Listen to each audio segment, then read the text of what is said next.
Pagod ka na bang magtrabaho para sa iba? Pangarap mo bang maging sarili mong boss pero takot kang sumugal ng malaking puhunan? Araw-araw, milyon-milyong Pilipino ang naghahanap ng paraan para kumita online pero marami ang natatakot sa risks. Paano kung kumuha ka ng maraming stocks pero walang bumili? Paano kung malugi ka lang? Nakaka-stress, di ba? Pero paano kung sabihin ko sa inyo na may paraan para magsimula ng sarili mong online business nang hindi kailangan ng malaking inventaryo at halos walang panganib?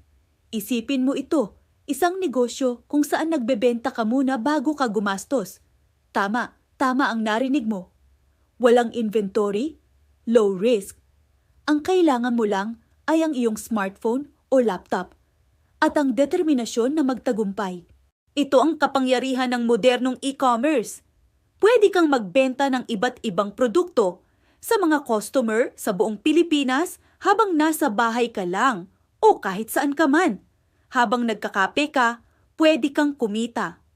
Habang nanonood ka ng paborito mong series, may pumapasok na order. Ang saya, di ba? Ito ang oportunidad na matagal mo nang hinihintay. Hindi mo kailangang mag-alala sa pag-iimbak ng mga produkto o sa pag-asikaso ng shipping. May sistema na gagawa nito para sa iyo. Ang focus mo lang ay ang pag-promote at pagbebenta. Benta muna bago ka gumastos. Ito ang pinaka-safe at pinaka-matalinong paraan para pumasok sa mundo ng online selling. Lalo na kung nagsisimula ka pa lang. Isipin mo na lang ang mga pangarap na matutupad mo.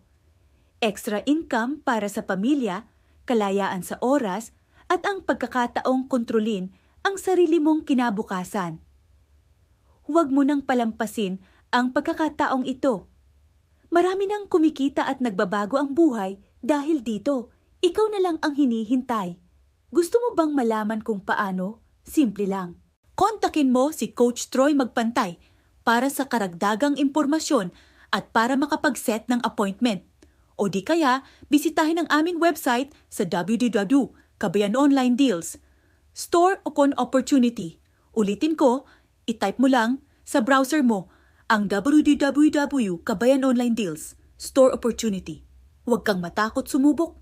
Walang mawawala, pero malaki ang pwedeng mabago sa buhay mo. Tandaan, ang pinakamalaking risk ay ang hindi pagsasamantala sa isang magandang opportunity. Tara na! Simulan na natin ang iyong success story ngayon. Naghihintay kami sa'yo. Maraming salamat